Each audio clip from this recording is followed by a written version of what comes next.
Hi, everyone. I'm not Joel. I'm Mia, so sorry about that. But if you were here yesterday, you probably heard us talking a little bit on the panel about some of the things I'm going to expand on today. You probably know that I believe the designers can have more impact beyond pixels, interactions, prototypes. And so I'm going to elaborate on that a little bit today and hopefully send you home with some more tactical tips and tricks to deliver on it if you so choose. And PMs in the room, you can just ignore design because it's all applicable. So just a little context on why this is important. I promise I won't give you a full bio. But early in my career, I was fortunate enough to work at a company called IDEO. It's a global design consultancy where I was immersed in one of the most creative, collaborative, and fun environments I've ever worked in. I know that looks like a typical consultant photo. It is. I get it. But we developed products for mostly Fortune 500 companies all over the world. It was kind of like a dream job. But after a few projects, I started to realize what the real challenge was. Our challenge wasn't actually coming up with great products and services. I mean, that was hard, don't get me wrong. But we were kind of good at that. The real challenge was helping and supporting our clients embrace the changes they need to make organizationally in order to continue to deliver on that after we were gone. Because that was the reality. We were a consultancy. They had to continue to build and iterate. So no matter how good the ideas were, how good the design was, how good the product was, it wasn't enough. I mean, they hired us in the first place, so there was clearly a gap. And I very vividly remember the day that this was launched, because I was sitting in a room with a group of executives from a well-known phone manufacturer. Let's just call them Nokia. And I knew that the last few years of, oh my gosh, dedicated hard work to build this really cool device with lots of glass and this like incredible cloud syncing service thing had gone to waste. We lost it.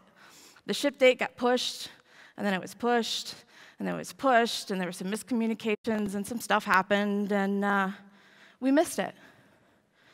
And the huge factor was organizational stuff. However you want to define that, it was the stuff that kept them from moving. And now they're probably feeling that pain more than most of us. So after a few projects, I decided to join the startup world because I was like, yeah, I'm going to build great products and build a great team all at the same time. So I went to Square, and I was determined to prove that I could do both from scratch, because that's easier, right? Well, not so much. I was originally hired around the time where this was the product that we had, a mobile device, the dongle, that was it. And I was hired to lead an R&D team of sorts to sit alongside our hardware team. So we were going to be a team of designers and researchers to work on future products. Well, after a couple days or weeks somewhere in there, I was like, this is not a good idea. We need to be building. We don't need to be telling the organization what to build. We just need to go build. So then I shifted to building up and leading the design team that launched Register and the first few iterations of that. If you've had coffee, you've probably used it. And it was a lot of fun. I was able to focus on what it takes to build a great design team, to operate and function and ship great products with our cross-functional peers. I mean, we had some serious rigor. But I wanted more. I wanted to stretch. So then I ended up at Pinterest. And then, unlike Square, I hardly touched the product at all. There were some things I worked on, but for the most part, my design job or my design challenge was completely different. I was thinking about, how do we build the team? How do we structure the team? How do we build levels and performance metrics across the entire organization? How do we communicate as an executive team? Business strategy decisions, like when should we go international and where and why and how do we do it? I mean, having a seat at the table, it kind of sounds fun, like we're just going to sit around and talk about design all day. Well, that's not the reality. I was designing, but not the way I'd intended to. And let's just say at both startups, there were some wins and some losses, or as I think Daniel said earlier, you either win or you learn. I learned a lot, particularly in hypergrowth. Both of these companies, we grew like crazy. And you can barely keep things moving day to day. If anyone's hiring 30, 40 more people per week, you know what I mean. Now, as a design leadership coach, I advise companies, mostly startups, on how to do exactly this. Build useful, well-crafted products, but probably more importantly, how to shape healthy design organizations, which eventually turns into how do we shape a healthy organization. That's why I said you can ignore the design part. And as someone who's coming in with a fresh perspective, it's really fun to leverage that pixie dust or superpower, whatever you want to call it, the empathy, the system design, the problem solving, to help leaders identify blind spots and act as a partner to come up with creative solutions to solve some of those challenges we face. And so today I'm going to talk about some of those challenges so hopefully you can avoid them, and then a few tips along the way.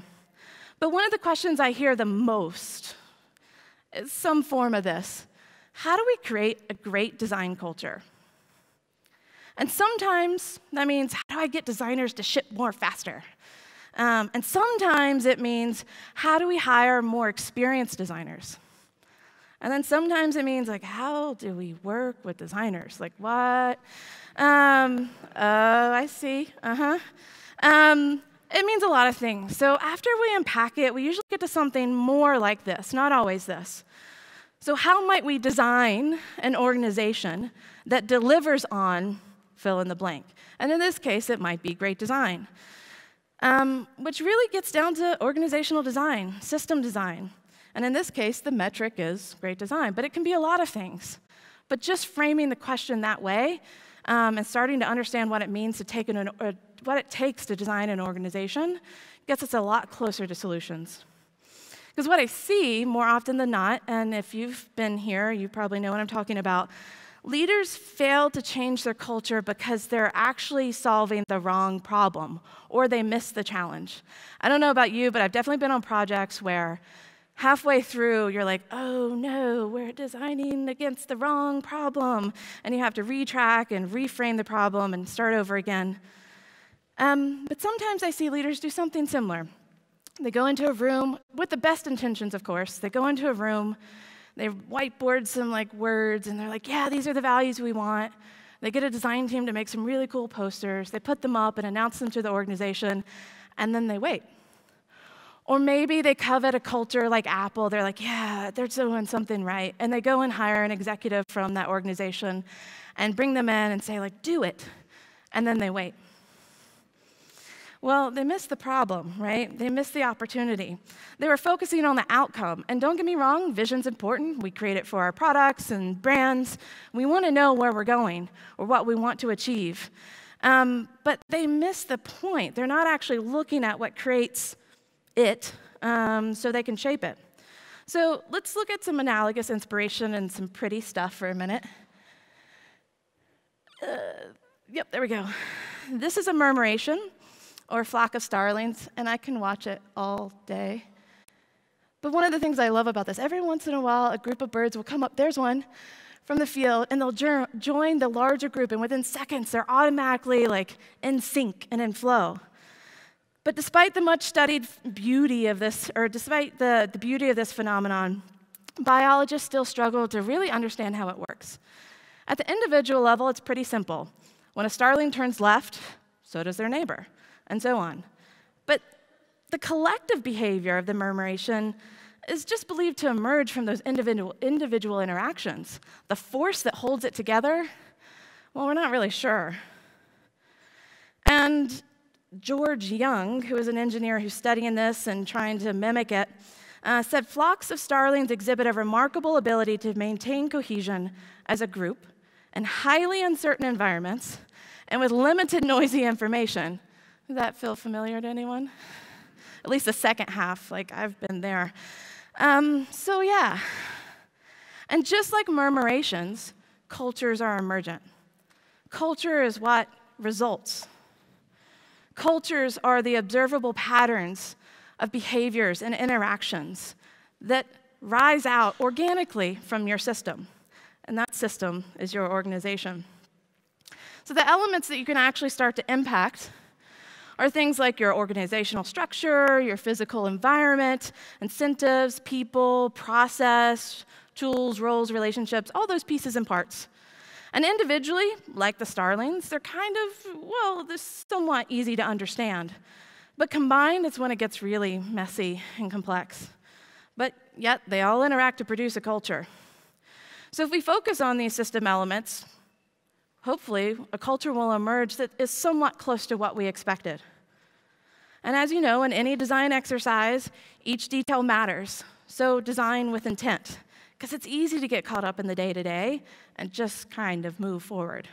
I've been there. But don't forget that in the absence of org design, a culture will form anyway. People will interact, patterns will emerge. It just happens. Here's an example. In one young startup, a couple of hands-on and product-centric founders, I know you don't know what that's like, led the product development and design teams closely for many years. They led the vision setting, the road mapping, all the things, even designed some of the experience themselves.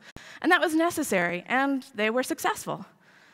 But several years later, when they decided to kind of level up and focus on being executives and growing the organization, the team, and the business, and getting out of the product weeds a little bit, they couldn't figure out why their teams weren't coming up with innovative ideas on their own.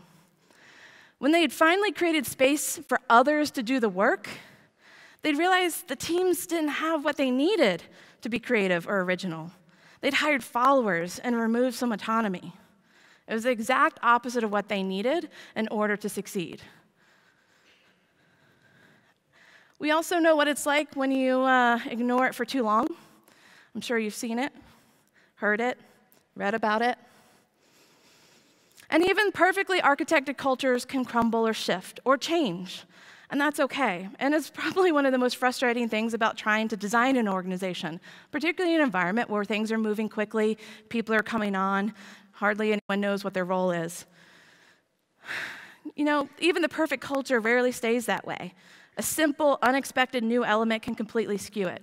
I remember there was a time at Pinterest when several designers were coming to me and they're like, hey, we're getting left out. Like something's happening, like we're not invited to the roadmap meeting and the engineers decided this thing and blah, blah, blah. And we weren't really sure why it changed because it'd been working pretty well for a while. And when we started to dig, we realized, oh, well, we just hired a ton of engineers from Google. Not that they weren't brilliant or geniuses at the thing that they were doing. Most of the engineers just hadn't worked with designers. And so they didn't expect that to be part of the process. One tiny element, one insignificant, seemingly, change can make the whole system shift. Startups I advise often tell me this story. Imagine a design leader who's really studied the best practices. They put a lot of thought and energy into designing their team, and then all of a sudden it starts to shift. A designer with a close relationship to the founder goes directly to the founder to show them their work and get some permission to get it out the door. Of course, the founder's like, this is great work, so we should ship it. This is good for the business. And it doesn't seem like a big deal because, yes, it will make the product better. But then suddenly the process starts to break down. More designers bypass their cross-functional peers, sorry, PMs, engineers, and they miss critique. This new implicit incentive to ship and please the founder, potentially, is a powerful one. And the culture begins to shift, not only in design, but other organizations as well, as people start to learn what success looks like. Another typical story. See, I'm trying to give you some examples here. Another typical execution-focused startup. The team hired individual leaders to lead different pods or teams or whatever you want to call them to spearhead different important parts of the business.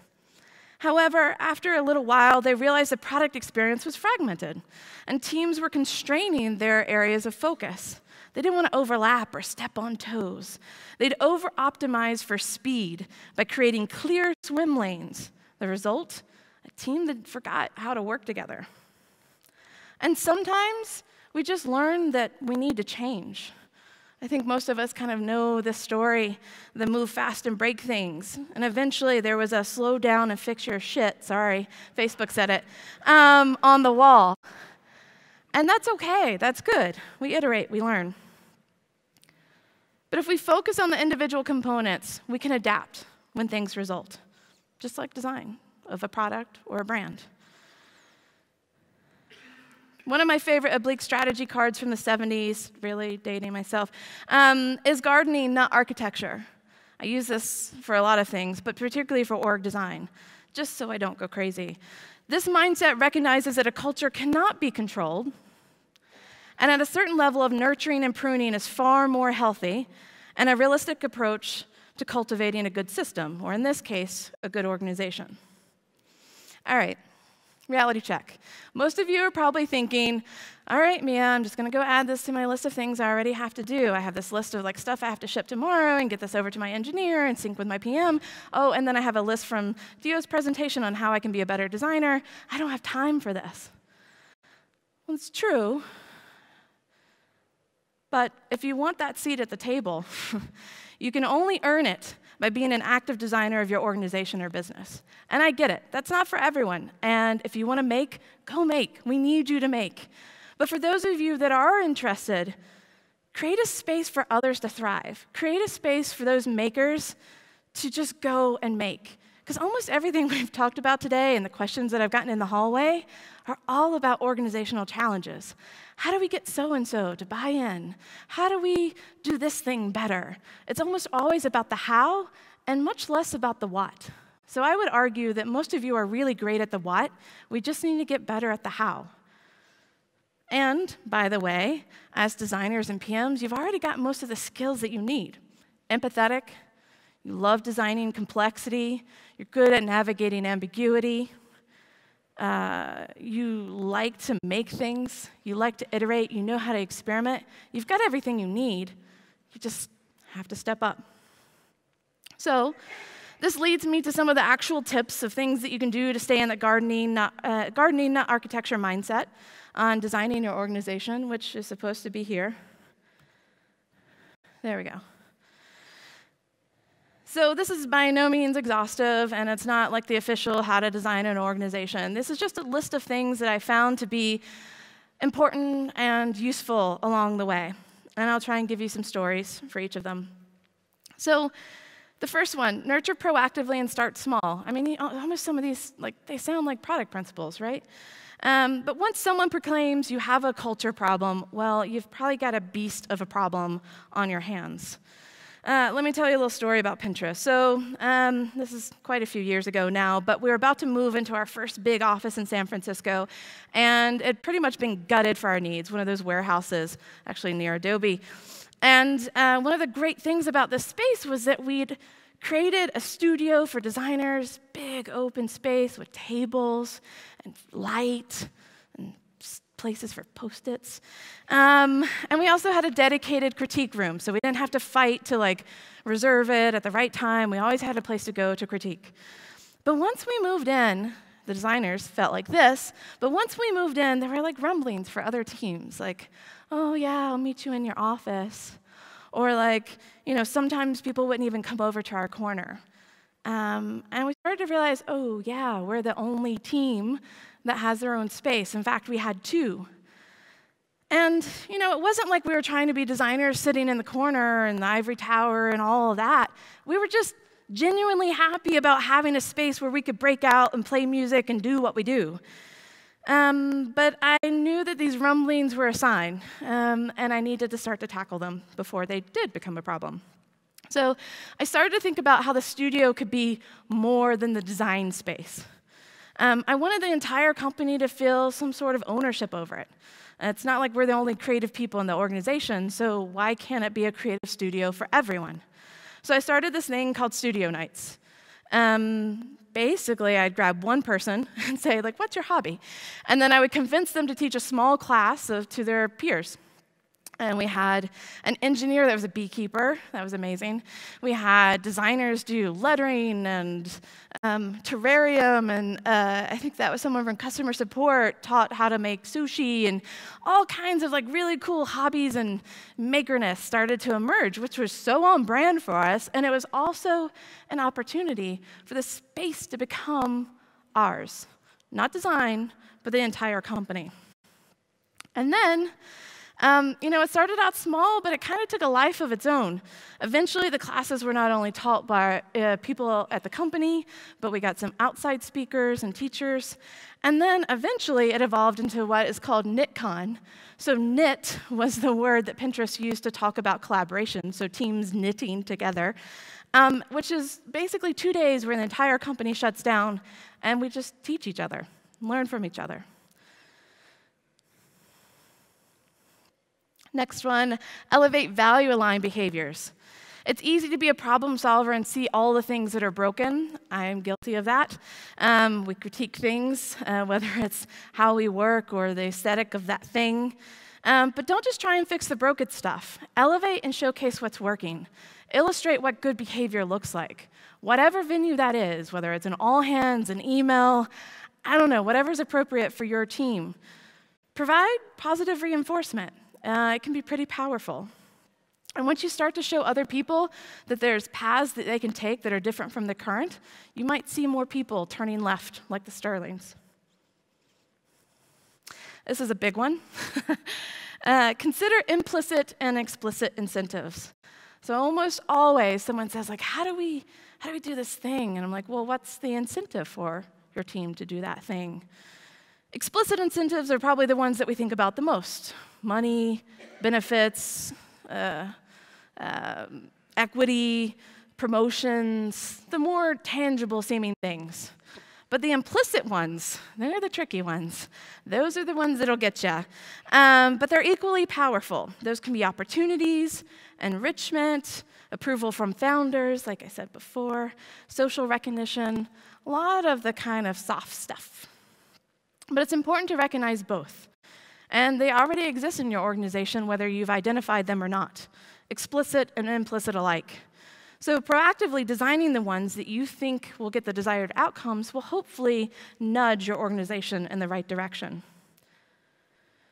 Employ rituals as behavior change. We could probably talk about behavior change all day, but simply, this is a great way to introduce new behaviors in a way that doesn't feel like a mandate or a rule or a guideline or anything that we all kind of respond to negatively.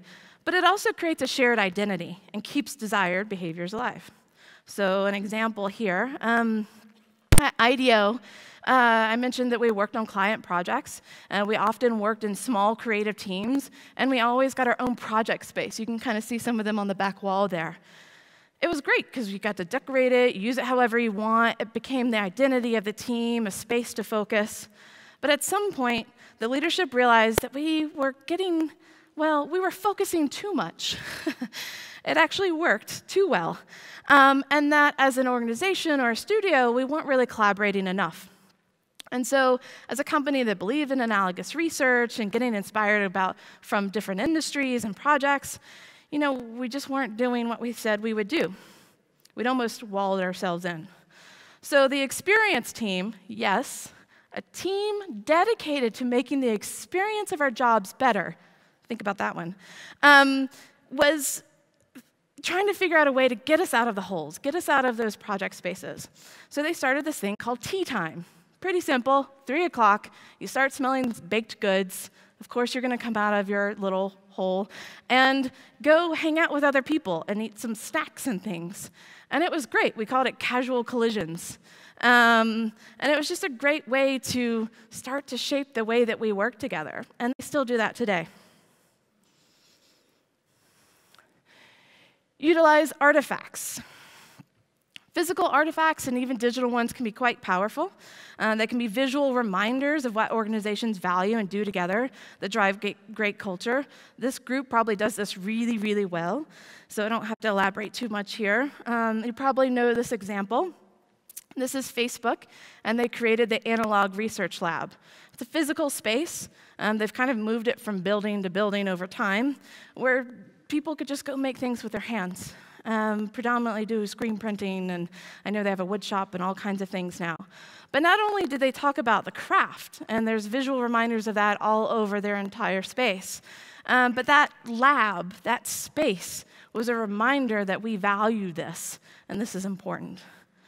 And it's pretty typical that startups, Pinterest, Airbnb, whoever, focus on their office decor and almost literally design their values into the space and walls. We had a giant, go sign at Pinterest, and this is a wall at Airbnb. They call it the culture wall. Almost every startup does it. You can do it, but just remember that it's an artifact, a reminder, not a mandate, and then it should only be a way to kind of gently remind people of the things that we're already doing, not trying to create new behaviors. This one's probably obvious, but I kind of have to say it. Particularly for those of you in leadership roles, it's really important that you get buy-in from your executive or leadership teams that shaping culture is worthwhile and time-consuming part of your role. Sure, you can go rogue and kind of experiment with some of these things on your own, and I actually encourage you to do so. But eventually, at some point, you're probably going to want their help. Studio nights, the Pinterest thing that I did before, that was a rogue thing, and honestly, at some point, I had to have a conversation around, is this, a valuable thing for you to be doing or spending your time on? But if you do engage, they're far more likely to commit to changes when they understand the implications. And when we put on our empathetic hat, or empathy, whatever, we embrace our empathy, it's important to keep in mind that leaders don't always see the challenges on the ground. They don't always understand the implications of their behaviors or decisions. You must extend your efforts beyond design, too. So I had daily stand-ups with head of product and head of engineering at Pinterest, and it was a great way for us to quickly make adjustments and iterate and experiment at the organizational level. Last but not least, experiment with confidence. You already know how to do this. When you tweak an element in your organization, you can't predict how it will affect the larger system. Similar to what we do with product, right? Don't let it deter you, though. I know it's a little bit riskier because you're talking about your peers or your colleagues and experimenting with how we pay people or how we evaluate people can be scary. But move forward with intent and change things, but just make sure you do what you already know. Observe, experiment, and iterate. Cultural change may not always be perfect the first time around. It never is. But eventually, you'll get to a good place. What emerges will be unique, contextual, and based on the elements that you designed, plus a little bit of the organic stuff that just kind of happens that you can't control. But that's pretty beautiful, too. So, I hope these principles, tools, tactics, whatever you want to call them, will be helpful for you in shaping your organization when you get home and clear the path for more people to create great products together. Thanks.